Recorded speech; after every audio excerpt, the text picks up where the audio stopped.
Welcome to the Franchise Secrets Podcast with your host, Erik Van Horn, and today's guest is Chris Oakley. I've known Chris for a number of years. When I went to my first kind of big event, I paid probably $2,000 to attend, and I'm like, why am I spending $2,000 to attend this thing?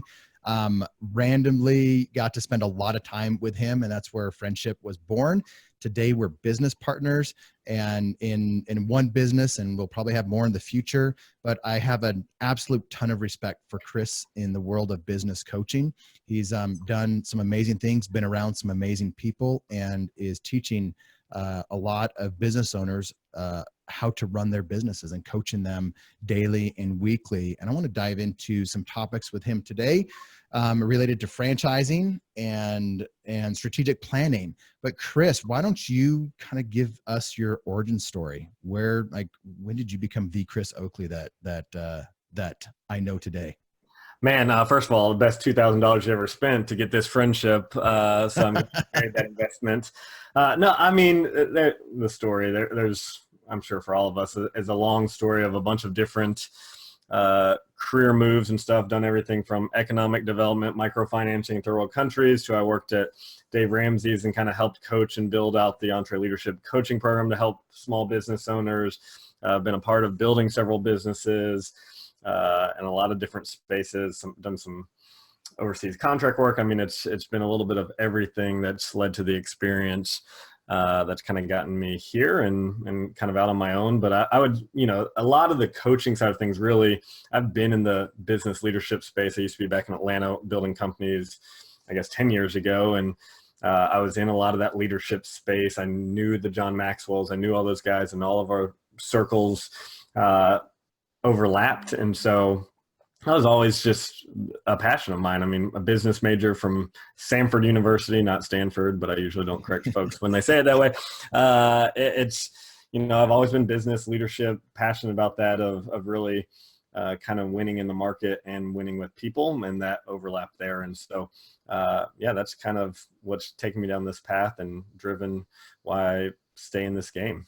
So when we first met, I had a lot of respect for you. We'd shared a lot of laughs and just had a really good time. And yet I knew that you were really smart in this area. And probably about a year later, we talked about, hey, we should, there's ever an opportunity, we should look at going into business together. And it was always something that was, in front of us. And eventually that came to be. And when you think about the things that have happened in your life, how you've met different people that have helped you get to different places, what's the value of relationships? Everything works off relationships. Like if you don't win with people, you're playing a short game, right? And you may have some short wins, some immediate wins, but you're not going to win this game of life. Everything comes down to relationships over time. And so I put an enormous amount of weight on relationships. I think it's extremely important. I think that's honestly how the market works. The market works off of giving value to someone else. That's a relationship, right? You've got to give value to someone else that creates that relationship. And so I think it is the speed of trust that's based off of relationships, right? And so that's how the market moves. That's how commerce happens. And if I didn't trust you, right, if we didn't have a relationship or some level of trust, we're not doing stuff together. We're not, I'm going to go spend time somewhere else. And so it really is the undertone of, I think, everything within the market, everything from an impact standpoint. Something I obsess over is my legacy, my impact. I try to quantify it any and every which way. I'll say one of the most valuable things I ever did was in a mentoring group. This was also about probably 10, 12 years ago. I had to read this book called Principle of the Path by Andy Stanley, which means every decision I'm making takes me down a path, right? And so if I make this decision, it's sending me down some path. And the whole premise of the book is direction, not intention, leads to your destination, right? And so I may intend to do something, but what direction am I headed is what's going to lead to the result. So from reading that book, I had to actually do something really weird, of write my own obituary with quotes from my future spouses and kids and grandkids and colleagues and all this stuff. And from there, I developed a personal mission statement. really why that's been important for me in this whole kind of journey and path is now I know my destination. I know where my impact, I know where I want to play. And so every decision I've made since then, career-wise, why I believe I've been successful at any level is because it's every decision I make, I put it on that path. Is it taking me to that destination? So I don't waste a lot of time going left and then right and kind of some sideways energy. And so that really helps me on the relationship side as well. When I know my purpose, my impact, I get to align with guys like you that have similar impact goals and desires, and we can talk about that stuff, and it obviously fuels where we're going. And so we find that alignment of paths, which has been a huge thing for me. Well, I'm glad that everything aligned for us to be business partners. We have some other cool business partners that are part of this partnership with us. Besides, us being business partners, you have your own coaching, high-level coaching business, coaching on demand business. It's you. We were talking beforehand and just in general about you have had some, some of the best people around that are imparting into your students, into the people that you're coaching, and the value that you give is amazing. I want to not talk about coach on demand. I want to go into more of the high level coaching stuff that people pay you a lot of money for. And I want to learn some of that from you and hit the topic of strategic planning. So when I first hear strategic planning, that sounds real high level. I don't really know what direction we're going with that. So what's your definition of strategic planning? So, well, that's a good question. My definition of strategic, I kind of surprised you there. You're like, yeah, question. It was a real surprise look that one. you gave me.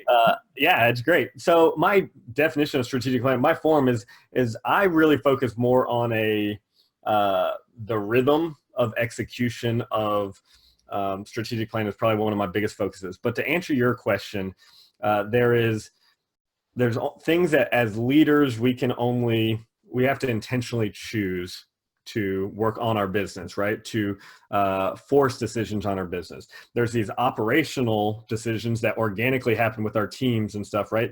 Operationally, we have to improve efficiencies. And so that's more of if you guys read 4 Disciplines of Execution or anything like that, it's more operational efficiency. Strategic planning for me is leadership looking down on our business and saying, we've got limited time, limited resources.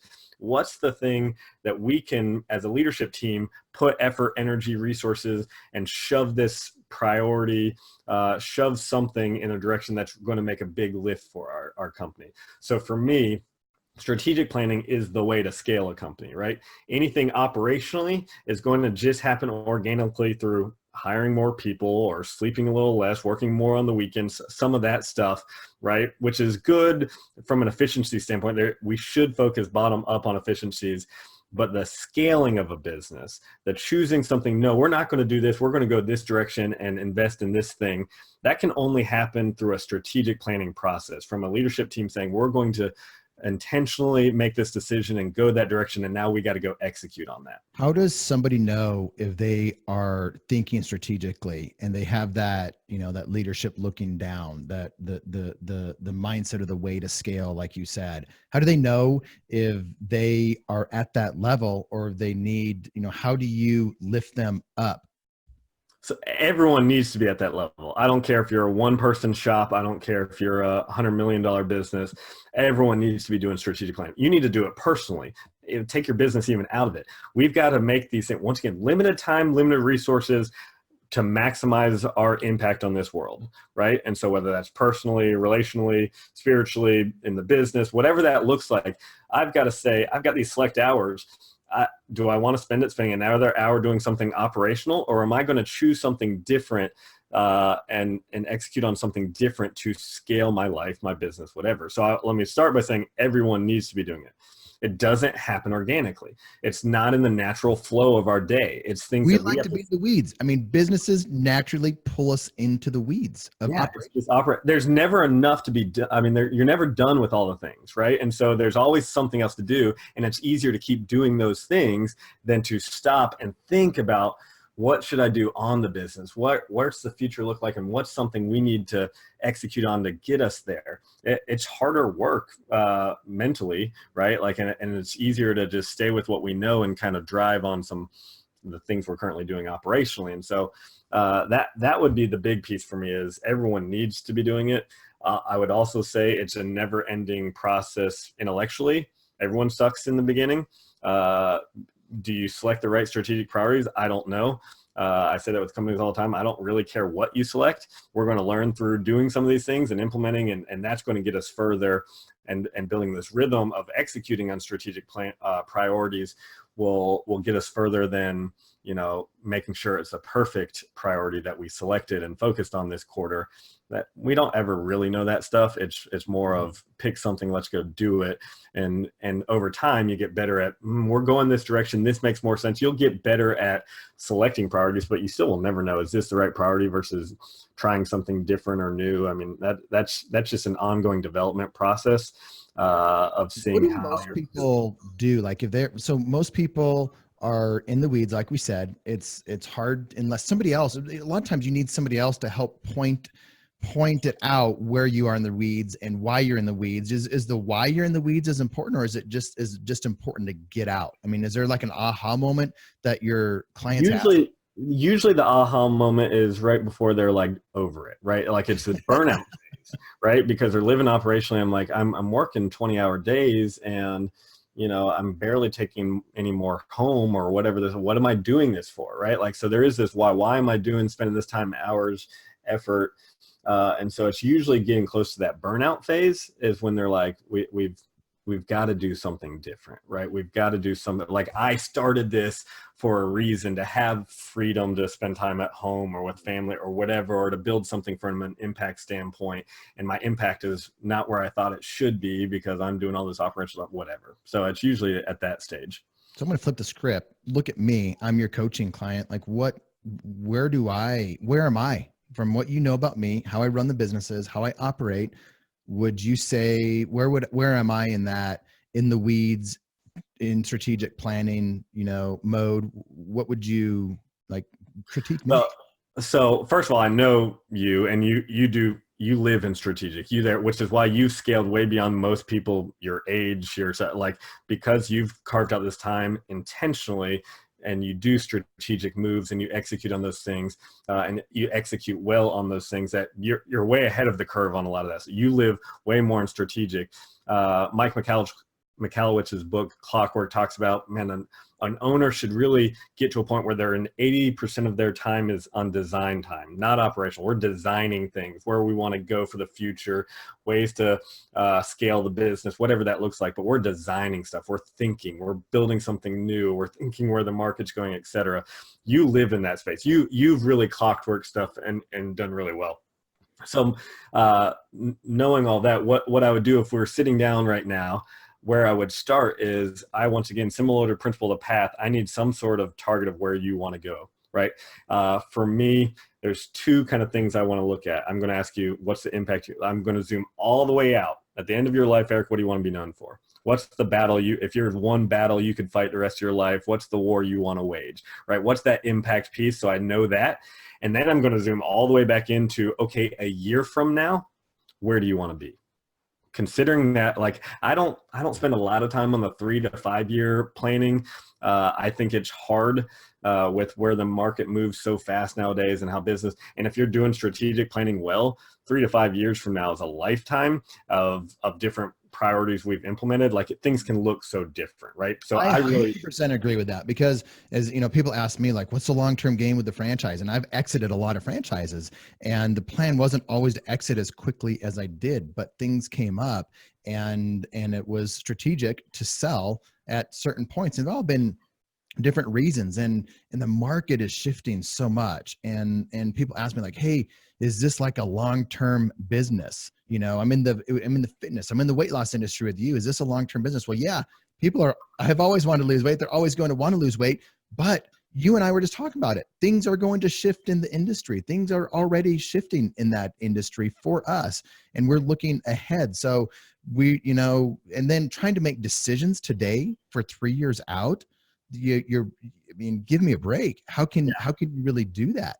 So when someone's looking a year out, so I zoom out and then I zoom back in, looking a year from now, like, how many things, initiatives are on my plate to focus on. I'm good at like wanting to do a million different things, but I know I need to So focus. great question. So that's the next challenge, is identifying the few things, right? And so when I'm doing strategic planning, I'm taking folks through a process of we're getting everything out on a whiteboard, right? We're throwing it all up there. But what I'm going to come back to is I like a quarterly rhythm. You can kind of do semi-annual, whatever. There's a couple break-ins, but really what I'm looking for, I don't care about that. What I care about is what kind of bandwidth do we currently have to execute on a priority. That's going to help me identify how much we're putting within this priority. Do you have a leadership team? Do they all have some bandwidth that okay, let's do a couple priorities. And I don't want more than 3 for any business. I would rather add more into those 3 than another priority, right? Because in a quarterly rhythm, guess what? You got 3 months, and then we'll come back to the drawing table, throw everything back up, and then decide. Like, now you get to go heads down. We'll do the thought on the front end. We'll identify 3 priorities. We don't have to think about what if I should be doing this. 3 months from now, you're going to be okay. We'll raise our heads back up and look again. So let's go kill these 3 things. But I'm okay. Once again, like I tell most folks as they're starting this process, just pick one. Pick one priority this quarter. You've only got a few hours a week that you're currently able to work on the business. What's this priority? Because if a business starts taking one priority a quarter and crushing that priority, really implementing a strategic priority and executing on that thing, if you do that for 4 quarters in a row, 1 year, your business is in a totally different spot. You're in a totally different spot. And so like 1 to 3 is kind of my max on priorities, depending on bandwidth to execute on those priorities.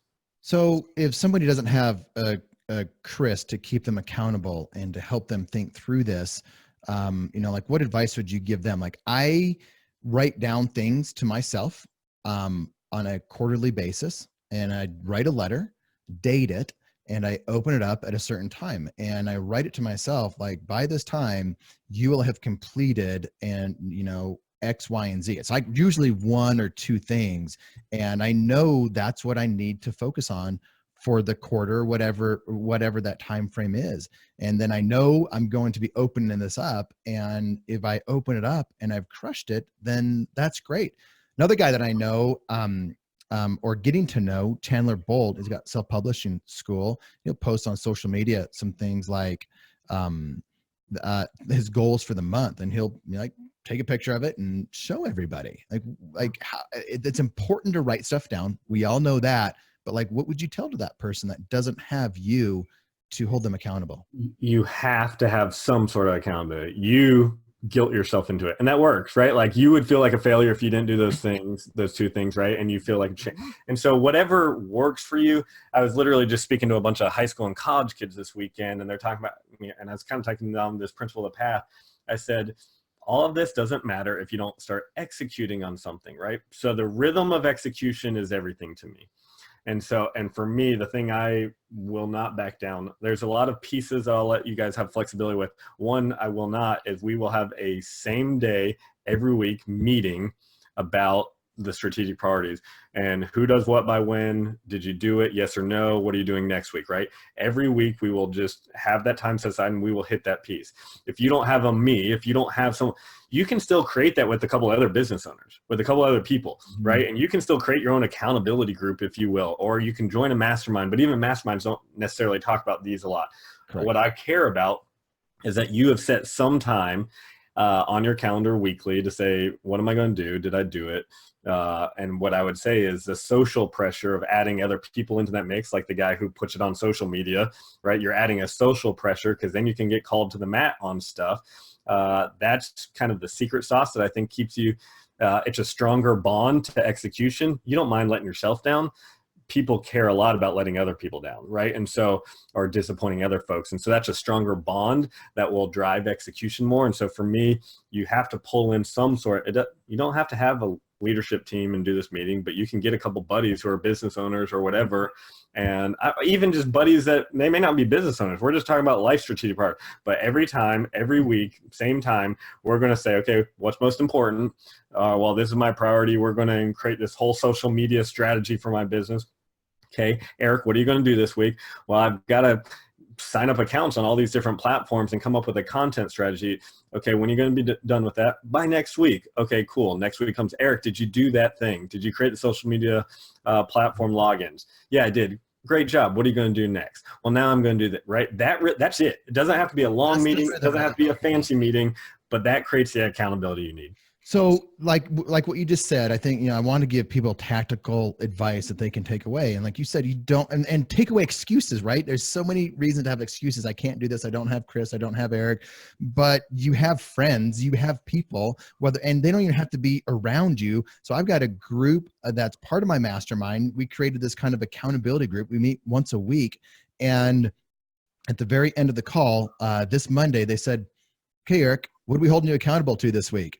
And, I said 9 hours of mountain biking this week. And they all laughed because they all had these business goals and different things, but mine was a personal goal.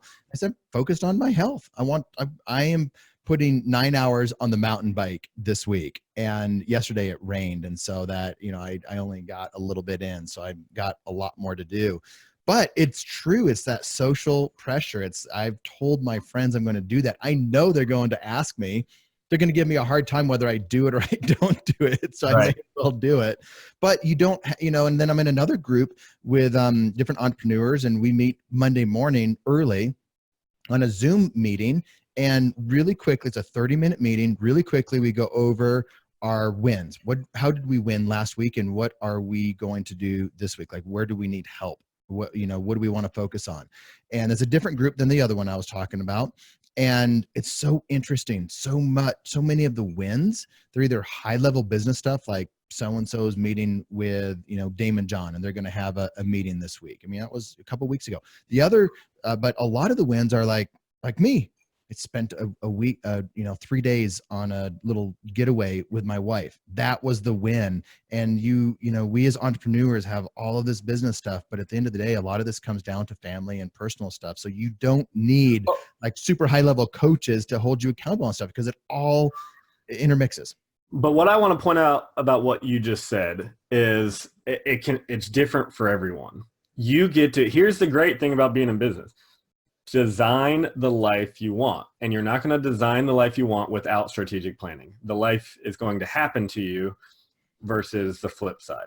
You've designed a life that has clockworked a lot of your business, so you are free to work on other deals, to spend time at home, to travel with the family, etc. Some of those other guys, that may not be, they may have a specific business and an impact within that business. That's their thing, right? And they want to be in those areas. Fine, but you got to design it. Right. Like, and that's where strategic planning, and just to add to your social pressure and how good that is on the personal side. Like, I got the Peloton, you can't really see it right there. The social pressure of the Peloton is like, all my buddies have it. And like, if I don't ride, and they're on my tail about it. And so like, it makes a difference, man. But I've gotten in better shape since I bought that thing, just because the gamification and the social pressure of my buddies. And so I'm telling you, it works. It's part of the execution strategy. Who's your favorite instructor? I'm in love with Allie Love. She's good. She's good. I like Jen. Jen is good. And then I think Matt Wilpers, he's, if I want to like kind of get strategic and go through. I don't cheat on Allie Love. It's great, Allie Love. Well, I probably will have to get on tomorrow morning to put on some miles if the weather is not nice outside, which you never know in the spring here, and like beat you. That's all I would want to do. Mom, I'm ready. So any last bits of wisdom for the listeners on strategic planning? You're doing this for a reason. Design the life that you want. Pick it. Once again, don't overthink everything else. I don't care what priority you pick something that matters to you. Pick something that's important, strategic, to the next level. Identify what winning on that thing looks like, and put a rhythm in place of execution, a rhythm of accountability, right? A weekly meeting type deal. You will suck at it. You won't get as much done at first, but if you just stay with that pattern and stay consistent, and keep trying to hammer out what's important to you that you've designed and selected, that's taking you down the path that you want to go on, you're going to get so much further than than if you don't. Like it's really that simple. And so select something important, define what winning on that thing looks like for 3 months, and then weekly get after it and have that meeting of accountability, and you'll get further in the next 3 months than you ever have in business before. This is the only way that you can be successful at a semi-absentee franchise. This semi-absentee is strategic planning. You cannot have a semi-absentee business, semi-absentee franchise if you are in the weeds, living in the weeds, and don't have a plan to get out and focus on the business strategically. Chris, thanks for coming on, man. And you're going to be a regular on this show. Thanks for having me, man. It's awesome.